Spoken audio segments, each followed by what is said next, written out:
पिता पुत्र पवित्र आत्मा के नाम पर आमीन। सर्वशक्तिमान महान परमेश्वर पिता, हम आपको धन्यवाद देते हैं, राजाओं के राजा प्रभुओं के प्रभु प्रभु यीशु मसीह, इसी रात के लिए, आज के दिन के लिए, शाम रात के लिए पिता हम धन्यवाद देते हैं कि आपने अब तक हमें जीवित, सुरक्षित और अचानक मरण से बचाया।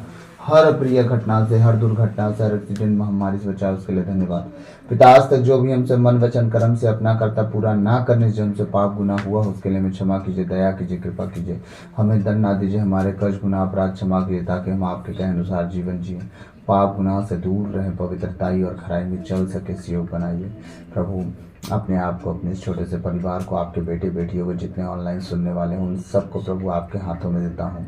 अपने लहू में छुपाइए प्रभु, उनकी मदद कीजिए, उनकी सहायता कीजिए, उनके जीवन की कमी घटी उन्हें दूर कीजिए, बीमारियों से चंगा कीजिए प्रभु, गरीबी, लाचारी से, तकलीफों से, नशों से, व्यभिचार से, हर एक परिस्थिति से उन्हें आज़ाद कीजिए पिता। वो आपके कहे अनुसार जीवन जिए, पाप गुनाह से दूर रहे, पवित्रताई और खराई में चल सके, सहयोग बनाइए प्रभु। आपकी स्तुति हो, महिमा हो, प्रशंसा हो, बड़ाई हो। जब आपके भजन और गीत को हम गाएं, हमारे जीवन से आपको महिमा मिले। सारी बातों को आपके चरणों में रखते हुए विनती यीशु मसीह के मीठे और मधुर नाम से पिता आपसे मांगते हैं, सुनिए और दया से ग्रहण कीजिए, आमीन। मेरी सूरत बिगड़ी थी, मेरा ये दिल था खाली, तूने सींचा लहू से ताकि आए हरियाली। मेरी सूरत बिगड़ी थी, मेरा ये दिल था खाली, तूने सींचा लहू से ताकि आए हरियाली। क्यों ना बोलूं फिर मैं तेरी जय जयकार, क्यों ना बोलूं फिर मैं तेरी जय जयकार। जय जयकार, जय जयकार, तूने मेरे लिए क्या कुछ ना किया।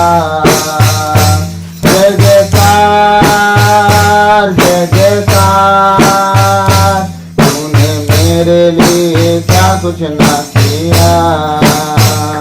तेरा प्यार है महान, तेरा प्यार है यहाँ, मैं जो पहले मुर्दा था, तूने डाली मुझ में जान। तेरा प्यार है महान, तेरा प्यार है यहाँ, मैं जो पहले मुर्दा था, तूने डाली मुझ में जान। क्यों ना बोलूं फिर मैं तेरी जय जयकार, क्यों ना बोलूं फिर मैं तेरी जय जयकार। जय जयकार, जय जयकार, तूने मेरे लिए क्या कुछ ना किया। जय जयकार, जय जयकार, तूने मेरे लिए क्या कुछ ना किया। पाई जीवन में खुशी, पाई एक भी जिंदगी, तू है जिंदा सा पिया, तूने ये है किया। आई जीवन में खुशी, पाई एक भी जिंदगी, तू है जिंदा सा पिया, तूने ये है किया। क्यों ना बोलूं फिर मैं तेरी जय जयकार, क्यों ना बोलूं फिर मैं तेरी जय जयकार। क्यों ना बोलूं फिर मैं तेरी जय जयकार, क्यों ना बोलूं फिर मैं तेरी जय जयकार। जय जयकार, जय जयकार, तूने मेरे लिए क्या कुछ ना किया। जय जयकार, जय जयकार, तूने मेरे लिए क्या कुछ ना किया। अपनी रूह से भर दिया, अपनी शक्ति मुझको दी, ताकि दूं मैं गवाही तेरे जीने की। अपने रूह से भर दिया, अपनी शक्ति मुझको दी, ताकि दूं मैं गवाही तेरे जीने की। क्यों ना बोलूं फिर मैं तेरी जय जयकार, क्यों ना बोलूं फिर मैं तेरी जय जयकार। जय जयकार, जय जयकार, तूने मेरे लिए क्या कुछ ना किया। जय जयकार, जय जयकार, तूने मेरे लिए क्या कुछ ना किया। ना बोलो फिर मैं तेरी जय जयकार, ना बोलो फिर मैं तेरी जय जयकार। तेरा प्यार है महान, तेरा प्यार है यहाँ। मैं जो पहले मुर्दा था, तूने डाली मुझ में जान। तेरा प्यार है महान, तेरा प्यार है यहाँ। मैं जो पहले मुर्दा था, तूने डाली मुझ में जान। बोलो फिर मैं तेरी जय जयकार, बोलो फिर मैं तेरी जय जयकार, बोलो फिर मैं तेरी जय जयकार, बोलो फिर मैं तेरी जय जयकार। जय जयकार, जय जयकार, तूने मेरे लिए क्या कुछ ना किया। जय जयकार, जय जयकार, तूने मेरे लिए क्या कुछ ना किया। सारी जीवन में खुशी, सारी इतनी जिंदगी, तू है जिंदा सा पिया, तूने ये है किया। सारी जीवन में खुशी, सारी इतनी जिंदगी, तू है जिंदा सा पिया, तूने ये है किया। बोलो फिर मैं तेरी जय जयकार, बोलो फिर मैं तेरी जय जयकार।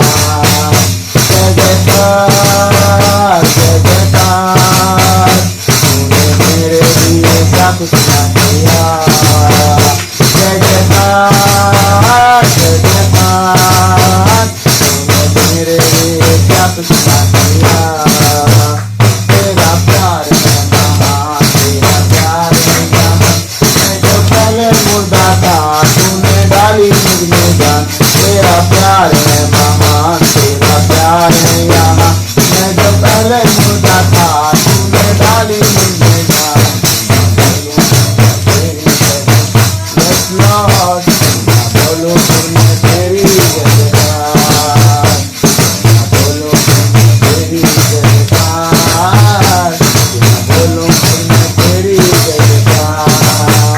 जय जयकार, जय जयकार, तूने मेरे लिए क्या कुछ ना किया। जय जयकार, जय जयकार, तूने मेरे लिए क्या कुछ ना किया। से कर दिया अपनी शक्ति को दी, ताकि तू मैं गवाही तेरे गीत में थी। मेरे से कर दिया अपनी शक्ति को दी, ताकि तू मैं गवाही तेरे गीत में थी। बोलो फिर मैं तेरी जय जयकार, बोलो फिर मैं तेरी जय जयकार। जय जयकार, जय जयकार, तूने मेरे लिए क्या कुछ ना किया। जय जयकार, जय जयकार, तूने मेरे लिए क्या कुछ ना किया।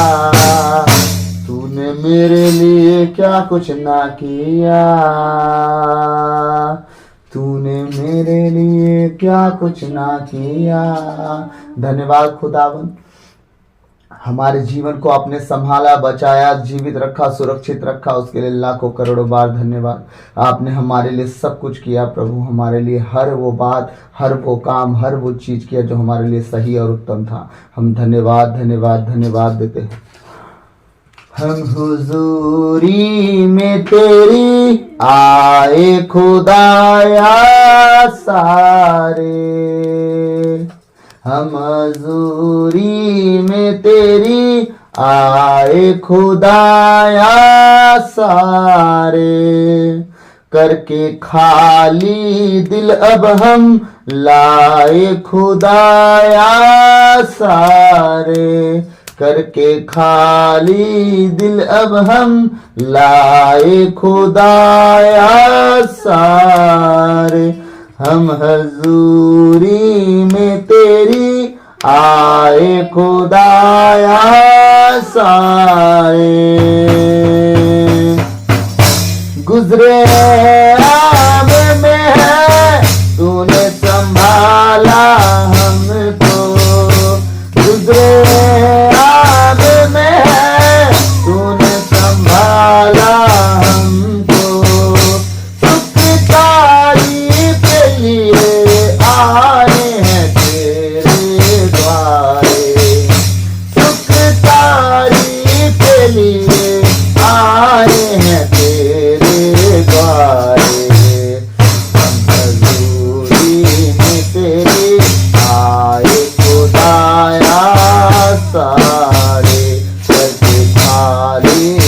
अब हम लाए खुदाया सारे, हम हजूरी में तेरी आए खुदाया सारे, करके खाली दिल अब हम लाए खुदाया सारे, हम हजूरी में तेरी आए खुदाया सारे। अपनी सब खूबियाँ में मैं खुदाया भर दे। आप प्रभु, आपके अंदर जितनी खूबी थी प्रभु अपने लोगों में भर दे परमेश्वर, कोई भी तेरे आपकी से वंचित ना हो। यस लॉर्ड, अपनी सब खूबियाँ में मैं खुदाया भर दे। मिल मोहब्बत और हिरम आनंद चमके सारे, मिल मोहब्बत और हिरम आनंद चमके सारे, हजूरी में तेरी आए खुदाया सारे, हम हजूरी में तेरी आए खुदाया सारे, करके खाली दिल अब हम आए खुदाया सारे, करके खाली दिल अब हम आए खुदाया सारे, हम हजूरी में तेरी आए खुदाया सारे। दिल में रूह में जो राते दिन दिल में रूह में जो राते दिन, जो परोसर तू ये तू हमारे प्यारे, जो परोसर तू ये तू हमारे प्यारे, हम हजूरी में तेरी आए खुदाया सारे, हम हजूरी में तेरी आए खुदाया सारे, करके खाली दिल हम लाए खुदाया सारे, करके खाली दिल हम लाए खुदाया सारे, हम हजूरी में तेरी आए खुदाया सारे। बोलिए यीशु मसीह की जय। हमारे उद्धारकर्ता यीशु मसीह की जय। हमारे मुक्तिदाता यीशु मसीह की, हमारे जीवित प्रभु यीशु मसीह की। Hallelujah, hallelujah.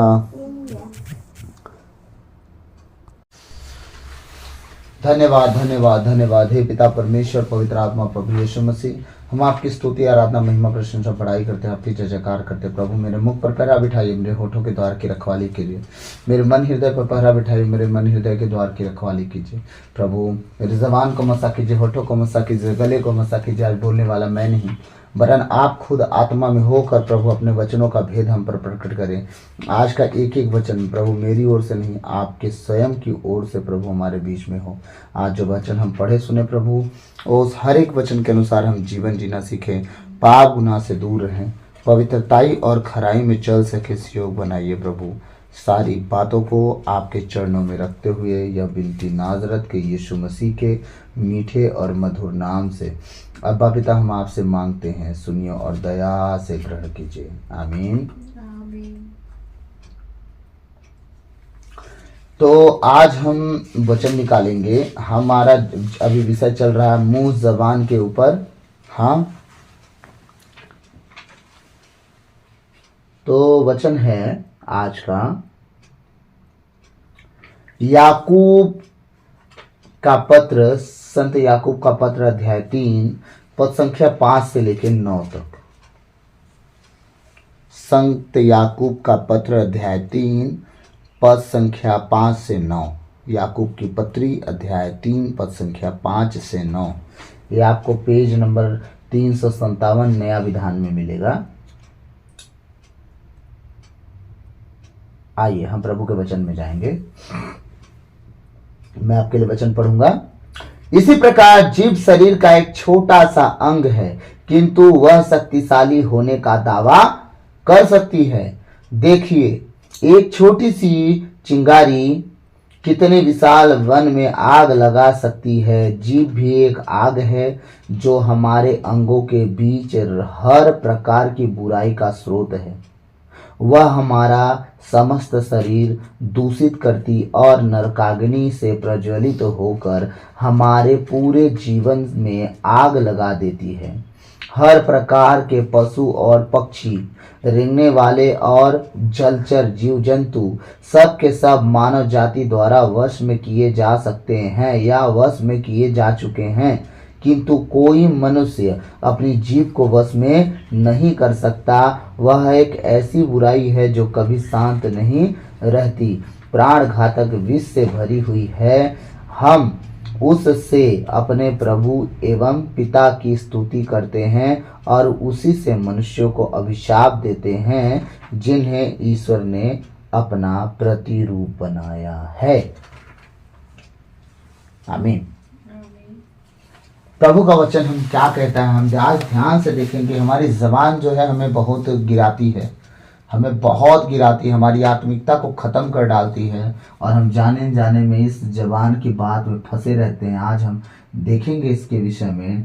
और कल का ये होगा कि कल मैं आप सबके लिए प्रेयर रखूँगा और आप सब जुड़िएगा। कल का जरूर प्रेयर अटेंड कर लीजिएगा। और जो लोग वीडियो आज नहीं देखे हैं, बहुत लोग अभी वीडियो नहीं देखे हैं क्योंकि जितने लोग देख रहे थे शायद बोर हो रहे होंगे, ज़्यादा टाइम तक आराधना चल रहा होगा। एक बात भूलिएगा नहीं, वचन आपको चलना सिखा सकता है, लेकिन जो गीत और आराधना मैं डालता हूँ वो आपको छुटकारा और चंगाई देगा। इसलिए गीतों का महत्व समझिए। हम आराधना करके ही छुटकारा पा सकते हैं। अगर आपको लगता होगा कि आप वचन सुन के छुटकारा पाएंगे, आप कभी नहीं पा सकते। वचन आपको जीना सिखाता है। जब आप जीना सीख लेंगे तब आपको छुटकारा दिलाएगा। लेकिन आराधना करते करते आप गुनाहों को मान लेते हैं और राइट नाउ छुटकारा परमेश्वर देता है, याद रखिएगा।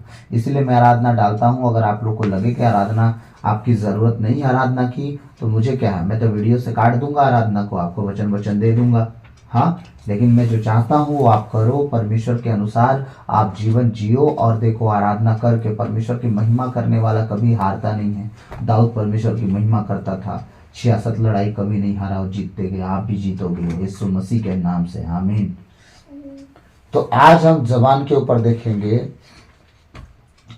इसी प्रकार जीभ शरीर का एक छोटा सा अंग है। शरीर में बहुत बड़े बड़े हाथ पैर, सर, पेट, पीठ सब बड़ा बड़ा है, ठीक है। लेकिन प्रभु का वचन कह रहा है छोटा सा अंग क्या है, जीभ है, ठीक। इसी प्रकार जीभ शरीर का एक छोटा सा अंग है, किंतु वह शक्तिशाली होने का दावा कर सकती है। वो ये नहीं कह सकती कि मैं छोटा हूं। वो सीधे कह रहा है प्रभु का वचन कि वो अपने आप को शक्तिशाली होने का दावा कर सकती है और वो करती भी है। लोग कुछ है नहीं, उनका कुछ वजूद नहीं है, घर में खाने के लिए खर्ची नहीं है। बहरे देखो बड़बड़ बात, घर में देखो झुलंगिया खाट। हमारे यहाँ कहावत है कि लोग बाहर देखो इतनी बड़ी बड़ी बातें करते हैं, घर में टूटी हुई खाट है उनके बस। लेकिन ये जबान क्या उनसे बात करवाती है, हट हम भी हैं कुछ। हमको भी मालूम है, हमको कुछ नहीं पता, कि कुछ नहीं, सब पता है हमको कुछ नहीं है, लेकिन बड़ा होने का दावा वो हमेशा ठोकते रहते हैं। ये कहानी है आज के जीवनचर्या की, क्योंकि घमंड की आत्मा उनके जबान से बाहर निकलती है। और यही है जबान का दशा, जो कहती है कि वो कुछ कहती है कि मैं कुछ हूं, और वो कहती है कि मैं दावा शक्तिशाली होने का क्या हो सकती है, दावा कर सकती है। देखिए, एक छोटी सी चिंगारी कितने विशाल वन में आग लगा सकती है। देखिए, एक माचिस का तिल्ली गर्मी के महीना में एक जंगल को जलाने के लिए बहुत होता है। अभी महुआ का सीजन आया है, मार्च का महीना, ठीक है। अभी आप रास्ते में आओगे जाओगे, दूर दूर से देखोगे जंगलों में आग लगी है। वो आग क्या है, पतझड़ हुआ है।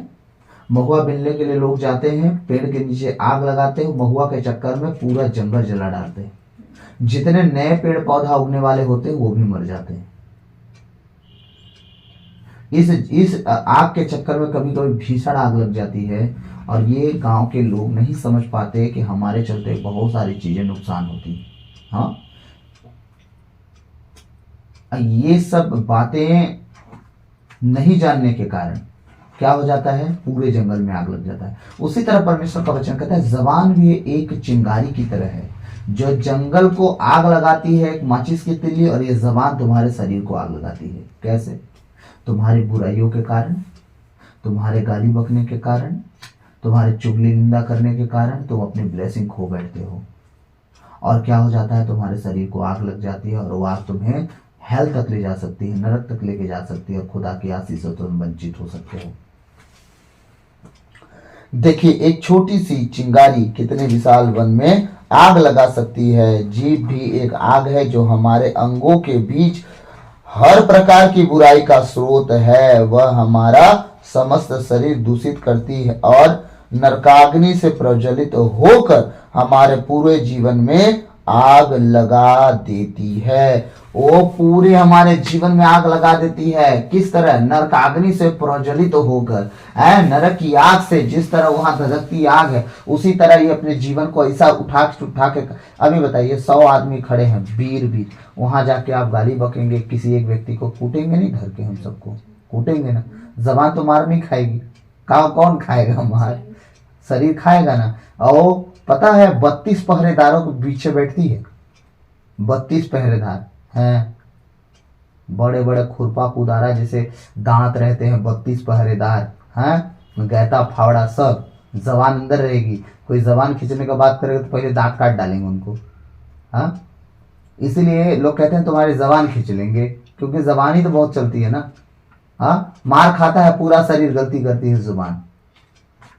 ये सब कहानी है कि शरीर का छोटा सा तो अंग है जबान, लेकिन याद रखिएगा ये जबान जो है इतना चलता है, इतना चलता है, इतना चलता है कि लोग अपने जीवन को खत्म कर डालते हैं इस जबान के चक्कर में। क्यों? नियंत्रण ना करने के चलते। इसीलिए बार बार बाइबल कहती है, जब मूसा एलिया प्रकट हुए, यीशु मसीह का चेला बोलता है मैं 3 तंबू खड़ा करूं, एक तेरे लिए, एक मूसा, एक एलिया के लिए।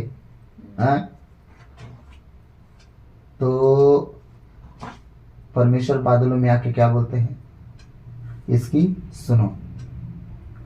मतलब सुनने पे ज्यादा फोकस दिया गया है बाइबल में। तुम बोलने में धीरज धरो, सुनने में तत्पर रहो, सुनो सुनो सुनो सुनो। लेकिन आज जबान सुनती नहीं है, वो बस बोलते रहती है, बोलते रहती है। वो कहती है कि नहीं हम ज्ञानी हैं, और जिनकी जबान चलती है, याद रखिएगा, वो कभी ये नहीं सोचते कि हमें भी किसी की सुननी चाहिए। आप कहीं आपको कोई सिखाया जाएगा तो उस समय जबान क्या बोलती है, तो मैं जानते हैं, ये तो हम जानते हैं, ये तो मैं जानता हूँ, ये तो मैं जानती हूँ। ये जबान इतनी चलती है कि वो जो एक्सेप्ट करना था, जो अपने जीवन में ग्रहण करना था, उसे भी नहीं कर पाते इस जबान के चक्कर में। क्यों? क्योंकि जबान से आपके निकलते रहता है ना कि आप सब जानते हैं। इस चक्कर में आप कभी भी नम्र और दीन नहीं बन पाते, आप ज्ञानी बन जाते हैं। और वचन क्या कह रहा है? हर प्रकार के पशु और पक्षी, रेंगने वाले और जलचर जीव जंतु, सब के सब मानव जाति द्वारा वश में किए जा सकते हैं या वश में किए जा चुके हैं। वचन कह रहा है दुनिया का हर जीव जंतु, चाहे वो शेर हो, हाथी हो, ऊंट हो, गधा हो, जिराफ हो, मगरमच्छ हो, चाहे कुछ हो, कह रहा है प्रभु का वचन कि वो वश में कर लिए जा सकते भी हैं और कर लिए जा चुके भी हैं। हाँ, सोच के देखिए, वश में कर लिए भी जा चुके हैं। लेकिन एक ऐसी बुराई जबान है कि वो वश में नहीं होती। महिलाओं को, बहनों को कहते हैं शादी के बाद पति लोग, कम बोल, चुप रह, अब चुप हो, अब बर्दाश्त से बाहर है, अब मत बोल, अब बस कर। लेकिन उनका उस जबान नहीं रुकता। फिर क्या होता है? पूरा शरीर पिट जाता है। जबान रुकी नहीं, मना करने के बाद भी जान रही कि अब पति का हाई पार हो जा रहा है, पारा चढ़ जा रहा है, अब घर फूटने पे आने वाला है, लेकिन उस जबान नहीं रुकती। बहनों की जबान ना रुकने के कारण तो हम ही बर्दाश्त करें, तो फिर क्या करोगे? घर तोड़ो अपना। फिर क्या हो रहा है? आज मसीही डिवोर्स भी हो रहे हैं, घर टूट रहे हैं, क्योंकि बर्दाश्त हम नहीं करेंगे। हाँ, जितने रिच लोग, जितने अमीर लोग, जितने पैसे और धनवान लोग हैं, उसमें से 90% घर टूट रहे हैं। शांति नहीं है घर में, पैसे हैं, क्यों? क्योंकि वहां बर्दाश्त नहीं की जा रही है। घर में नौकर हैं, काम करने वाले हैं, मालिश करने वाले हैं, सब करने वाले हैं, लेकिन पति और पत्नी इतना सुख में रहने के बाद बर्दाश्त नहीं कर पा रहे एक दूसरे की बातें, घर टूट रहे हैं। कारण क्या है? जबान, मात्र जबान। अरे इसी मुंह से प्रेम की बात भी निकलती है मेरे भाई मेरे बहन, हमेशा कड़वी बातें ही नहीं निकलती है, ना निकालना चाहिए। कभी बुराई में प्रेम करके देखो, भलाई उत्पन्न कर देगा परमेश्वर आपके लिए। शैतान आपकी जबान को इस्तेमाल करने पर आपको मजबूर ना करे। आप जहाँ कड़ू बोलना हो वहाँ नम्र हो जाओ, जहाँ गुस्सा आना हो वहाँ शांत हो जाओ, जहाँ बोलने के लिए अब भी बहुत जरूरी है वहीं पे चुप हो जाओ। देखो खुदा आपके लिए क्या क्या बदल देता है। जब घर में बात विवाद हो और लगे कि आपको बोलना ही है, अब तो आप जवाब दे के ही रहोगे। आप किसी के गुलाम नौकर नहीं हो। अब मैं क्यों बर्दाश्त करूं, मैं ऐसे क्या नौकर हूं इस घर की। जब ये बारी आए ना, आप अपने आप को जीरो कर दो। भाई आप बड़े हो, आप बड़े रहो, मैं ही छोटे रहूं। मैं नहीं बोलूंगी, मैं नहीं बोलूंगा। मैं सच कहता हूं, परमेश्वर उस घर का मुखिया आपको बना देगा। आप ही को उस घर का मुखिया बनाएगा। एक दिन देखिएगा जब आप नम्रता और दीनता में जीवन जीने लगे और बात का जवाब देना बंद कर दिए, उस घर के मुखिया आप बनोगे। आमीन। प्रभु का वचन कहता है कि दुनिया के जितने जीव जंतु हैं वश में किए जा सकते भी हैं, किए जा चुके भी हैं, किंतु कोई मनुष्य अपनी जीव को वश में नहीं कर सकता। कोई कर सकता है? नहीं। क्या कोशिश भी नहीं कर सकता? हाँ, बोलेगा, जबान जरूर तय है, लेकिन क्या बोलेगा ये आप तय करोगे। आप अगर रोक लिए, जहां बोलना था नहीं बोले, जहां गुस्से में बात बढ़ सकती थी अगर चुप रह गए, तो आपने क्या किया? उसे रोका। ठीक, आप उस बात को, जो बात उसके सामने बोलना था, परमेश्वर के सामने बोल के देखो। परमेश्वर बोलेगा यही प्रेम है तेरे अंदर। हाँ, तूने बर्दाश्त नहीं कर सका, तू बर्दाश्त नहीं कर सकी। मैं सच कह रहा हूं, आप जब बर्दाश्त करना सीख लोगे, आप अपने आप को रोकना सीख लोगे, आपको दुख होगा, अपने भाई अपनी बहन से अपने दिल की बात रखोगे, पर बुराइयों में नहीं। उनकी बातों को प्रकट करोगे कि आपको ऐसा बोला गया, अब हम क्या करें, हम गलत भी नहीं हैं, फिर भी हमें ऐसा सताया जा रहा है, हमें बोला जा रहा है। तो अगर आप अंदर ही अंदर कूद रहे हो, सामने वाले व्यक्ति से जाके बात करोगे, देखो भाई हमने ऐसा नहीं किया, ठीक है। लेकिन अगर आपको लगता है कि वो व्यक्ति आपसे मिलना ही नहीं चाहता, बात नहीं करना चाहता, आप साबित करने की जरूरत आपको नहीं है। परमेश्वर एक दिन साबित करेगा और उसे शर्मिंदा भी करेगा। आमीन। जो गलत है।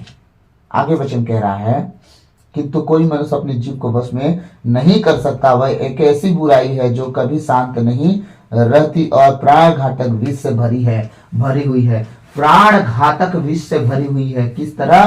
प्राण घातक विष से। जिस तरह कोबरा, किंग कोबरा, ब्लैक मामा, सांप विष से भरे होते हैं, जब काटते हैं तो व्यक्ति को हवा तक नहीं लगता, ऐसे मौत पकड़ लेती है पीछा उनकी। उसी तरह ये जबान है, किसी न किसी को ऐसा दुख देती है, ऐसी बातों के द्वारा, ऐसे शब्दों के द्वारा वो बात करती है, बोलती है जबान, कि वो सामने वाले व्यक्ति का मतलब वो जीते जी मरने के कगार पे आ जाता है ना। पिछले दिनों में मैं अभी सफर कर रहा हूँ बहुत के लोगों की बातों को लेके, बहुत से। कल रात में तो सर फट रहा था मेरा दर्द के मारे, ऐसी ऐसी बातें कान में पड़ रही हैं, जिन गलतियों को मैंने किया भी नहीं वो गलतियां मुझ पर थोपी गई। हाँ, सोच के देखिए कि कितना दुख लगता होगा कि हम निस्वार्थ प्रभु का काम कर रहे हैं, उसके बेटे बेटियों के लिए हम आगे बढ़ रहे हैं कि प्रभु अपने बेटे बेटियों को बचाए। लेकिन आज मुझे सवाल का जवाब मिला कि बेटा सुन, मैं बचपन से स्ट्रगल किया, जब तक क्रूस पर नहीं चढ़ गया स्ट्रगल किया। जब सच्ची कलीसिया मसीहियत चलती है ना, डेविल को होती है दिक्कत और लोगों को इस्तेमाल करता है और सबको फंसाता है अपने लपेटे में और सबसे ज़्यादा प्रचारक को दुखी करता है। तो बने रह, सच्ची सेवकाई में कभी शांति से सेवकाई नहीं मिलती है, बहुत कुछ सहना पड़ता है। सहते जा, जय जरूर दिलाऊंगा, लेकिन याद रखना जो पीछे पड़े हैं, जिस तरह प्रभु ने कहा है ना, जो उसे दुख दिया है वो भी नरक की आग देखेगा, जरूर देखेगा। तो उसी तरह सबको सताने का मौका परमेश्वर दे रहा है कि ये ना कहने पाए लोग कि हमने क्या गलती किया। वो एक एक जन का लेखा लेगा, उनकी गलतियों को दिखा दिखा के। आज हम प्रभु के लोगों को प्रभु के वचन की ओर, उसके राज्य की ओर अगर हम फेर रहे हैं तो सिर्फ अपना काम नहीं कर रहे हैं, हम प्रभु का काम करने निकले हैं। अगर हम प्रभु का काम करने निकले हैं तो आप अगर ठीक कर सकते हो तो आप करो, और नहीं कर सकते हो तो करने दो। लेकिन फिर भी जब बाधा बनते हैं तब दुख होता है, रोना आता है, अंदर से मतलब इतना तरस्त हो जाता है इंसान कि क्या करे। हाँ, फिर क्या, शैतान कहता है सेवकाई बंद कर, सेवकाई बंद कर, छोड़ दे, हो गया, उनको उनके हालत पे जिए मरे। लेकिन नहीं, हमारा प्रभु ऐसा नहीं किया। यहाँ तक उसके चेले तक उसको इनकार कर दिए। क्या यीशु मसीह ने उसे मना किया? नहीं मना किया। हाँ, फिर भी कहता है तू मेरी भीड़ों को चरा, तू मेरे लोगों को चरा। हाँ, तू कलीसिया का चट्टान होगा। पेतरुस की बात कर रहा हूँ। हाँ, इसलिए प्रभु का वचन कह रहा है प्राण घातक बीज से भरी हुई हमारी जबान। तो अब हम अपनी जबान को किस तरह उपयोग कर रहे हैं? हाँ, बुराई करने के लिए, निंदा करने के लिए, जो गलती नहीं किया गया उस पर दोष लगाने के लिए। हाँ, ये सब करने के लिए आप कर रहे हो। एक व्यक्ति क्या हो रहा है, आपकी जबान के कल चलते मारा जा रहा है। कल के दिन परमेश्वर किसी को बख्शेगा नहीं, क्योंकि एक निर्दोष पर हाथ उठाने वाले हाथ कभी नहीं बचे। उसका लेखा खुद परमेश्वर लेता है।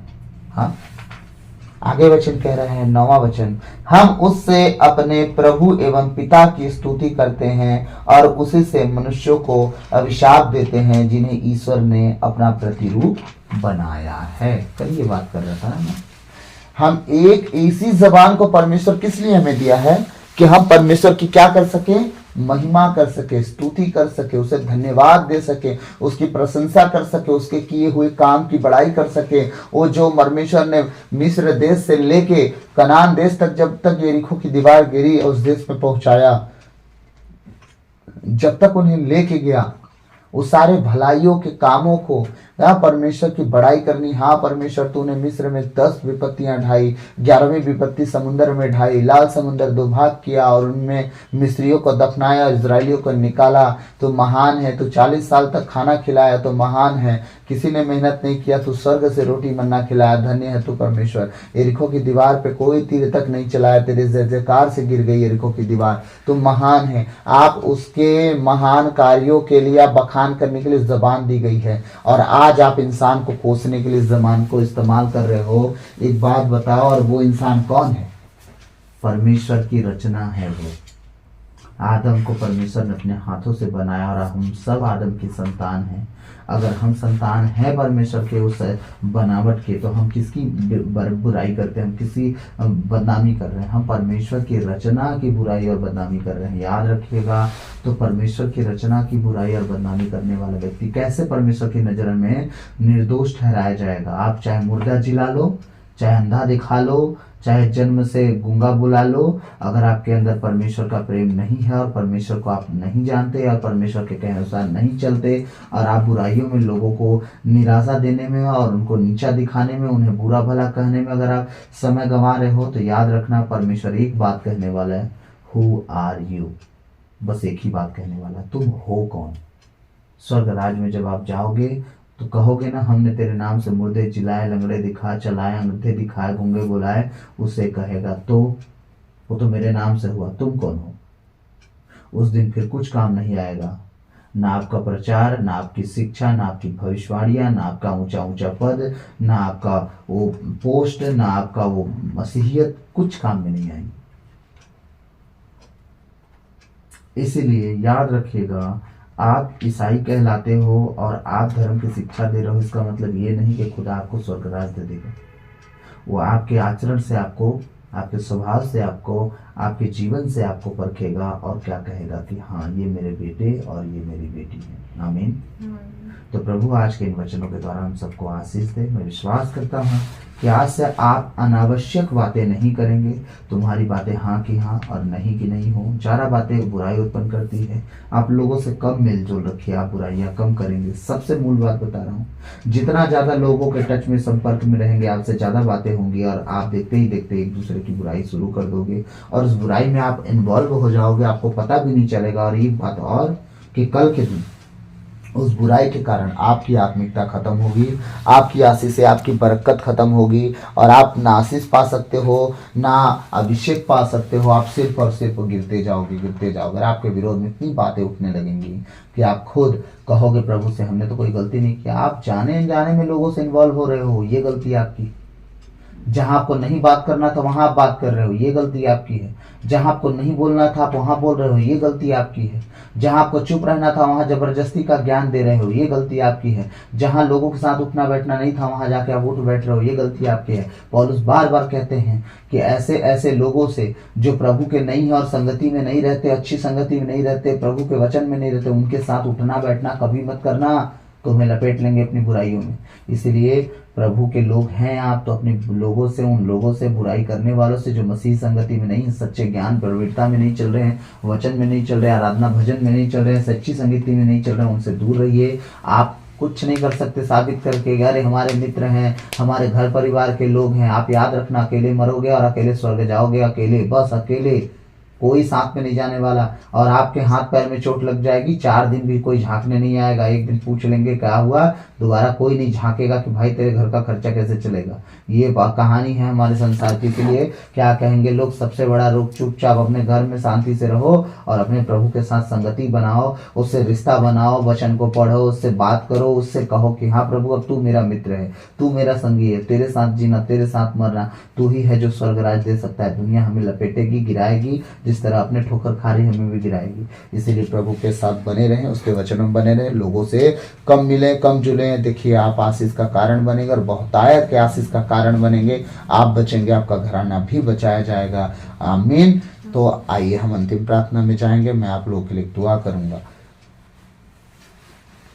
धन्यवाद प्रभु परमेश्वर पिता, हम धन्यवाद देते हैं। हम आपके पास आते हैं खुदाबंद, राजाओं के राजा, हे प्रभु, हे परम प्रधान परमेश्वर। आप अब्राहम, इसहाक, इज़राइल के परमेश्वर हैं। आप जीवितों के परमेश्वर हैं। आप आदि और अंत हैं। आप अल्फा ओमेगा हैं। आप मार्ग, सत्य, जीवन हैं। आप जीवन की ज्योति हैं। आप जीवन की रोटी हैं। आप स्वर्ग राज का द्वार है। आप मुक्ति का कटोरा है। आपके जैसा न तो कोई था, न कोई है, न कोई होगा। आप दया के धनी, दया के सागर, अति करुणामय परमेश्वर हैं। हे परम प्रधान परमेश्वर, हे आदि और अंत, हम आपसे प्रार्थना करते हैं इस घर को, अपने आप को, अपनी पत्नी बेटी को, अपने माता पिता, घर परिवार, भाई बहन, सबको आपके बलवंत हाथों में देता हूँ। अपने लहू में छुपाइए प्रभु। कोई भी दुष्ट की उक्तियाँ, दुष्ट की बातें, दुष्ट का गंध हमारे जीवन में, ना हमारे घर परिवार, ना हमारे मन विचार, ना शरीर प्राण आत्मा, जिन चीज़ों का आपने हमारे जीवन में दिया है, ना उन चीज़ों में कभी काम ना करने पाए। अपने लहू में छुपाइए, पवित्रताई और खराई में जीना सिखाइए, पाप गुनाह से दूर रखना सिखाइए परमेश्वर। अपने आप को हम रख सकें प्रभु, हमें नम्र और दीन बनाइए, जिस तरह आप थे उस तरह हम बन सकें प्रभु। हमारा स्वरूप आपकी तरह हो, लोग जब हमें देखें, हमें नहीं, हमें आपको देख पाए, इस योग बनाइए। हम अपने जीवन की सारी कमी घटियों को छोड़ें, जिस तरह रियलिटी में जीवन जीना चाहिए हम जी सके प्रभु। कोई धोखे का जीवन हमारा ना हो कि हम एक पहलू वचन के समय कुछ और हों, कलीसिया में कुछ और हों, आराधना में कुछ और हों, और व्यक्तिगत जीवन में सबसे ज़्यादा टेढ़े व्यक्ति हम मिले। ऐसा जीवन हमारा कभी ना हो प्रभु पिता। जब ऐसा दिन आए जगत से हमें उठा लेना खुदावन, ये दिन हम नहीं देखना चाहते प्रभु। हम प्योर और ओरिजिनल जीवन जीना चाहते हैं पिता। हम प्रार्थना करते हैं यीशु मसीह के नाम से।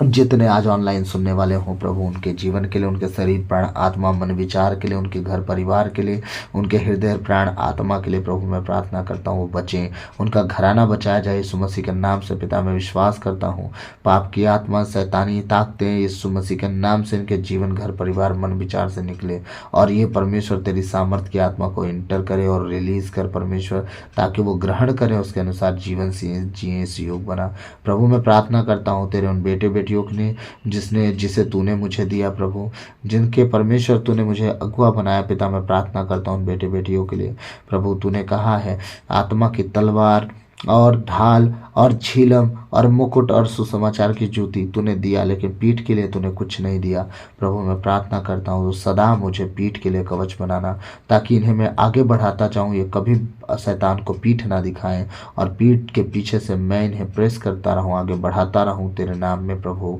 और अपने शैतान की हर एक ताकतों के लिए लड़ सके खुदा, जो इनके जीवन में वो काम कर रही है, अपने जीवन के लिए, अपने घर के लिए, अपने परिवार के लिए प्रभु, योद्धाओं की तरह लड़ सके, और उनके पीछे मैं खड़ा रहूँ सदा इनके लिए दुआ करने के लिए पिता। मैं प्रार्थना करता हूँ हे परम प्रधान परमेश्वर, इन बेटे बेटियों के लिए जिसे तूने मुझे दिया, उनके जीवन, शरीर, प्राण, आत्मा, घर परिवार, कमाई, नौकरी पेशा, परमेश्वर उनका बिजनेस, उनका घर, उनके बच्चा, उनके खेत की आमदनी, घर परिवार सब सुरक्षित हो, तेरे लहू में कवर और सील हो, और अपनी आत्मा की अगुवाई के द्वारा उन्हें चला। पिता मैं धन्यवाद धन्यवाद धन्यवाद कहता हूँ।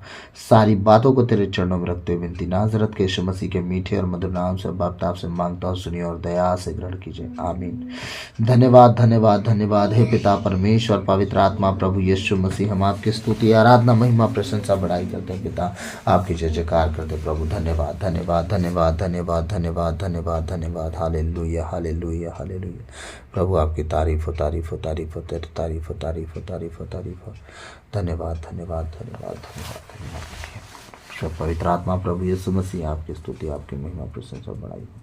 धन्यवाद की विनती यीशु के नाम पे अब आपसे मांगते हैं, सुनिए और दया से ग्रहण कीजिए। आमीन। प्रभु की विनती। हे पिता हमारे, तू जो स्वर्ग में है, तेरा नाम पवित्र किया जावे, तेरा राज्य आवे, तेरी इच्छा जैसे स्वर्ग में है वैसे इस पृथ्वी पर भी पूरी होवे। हमारा प्रतिदिन का आहार आज हमें दे, और हमारे अपराध हमें क्षमा कर, जैसे हम भी अपने अपराधियों को क्षमा करते हैं, और हमें परीक्षा में न डाल दे, परंतु बुराई से बचा, क्योंकि राज और पराक्रम और महिमा सदा तेरी है। आमीन। पिता पुत्र पवित्र आत्मा के नाम पर आमीन। सबों को जय यीशु। प्रभु खूब आशीष दे। तो प्रभु आप सबको आशीष दे। God bless you all. प्रभु में बने रहें, अपने मुख पर पहरा बिठाएं, अपने होठों के द्वार की रखवाली करें, जिस तरह स्तोत्र ग्रंथ अध्याय 141 के 3 में लिखा है। तो अपने प्रभु से हमेशा इसी तरह प्रार्थना करते रहें और इस वचन के अनुसार अपना जीवन जिए। हमारा वीडियो का थंबनेल भी है, यही है, प्रभु मेरे मुख पर पहरा बिठा, मेरे होठों के द्वार की रखवाली कर, ताकि जो बात बोलना हो वही बोल सके, जो नहीं बोलना हमारे मुंह से ना निकले। आमीन। तो प्रभु आप सबको आशीष दे। God bless you all. प्रभु में बने रहिए, आप बचें, आपका घराना बचाया जाए यीशु मसीह के नाम से। सबों को जय यीशु।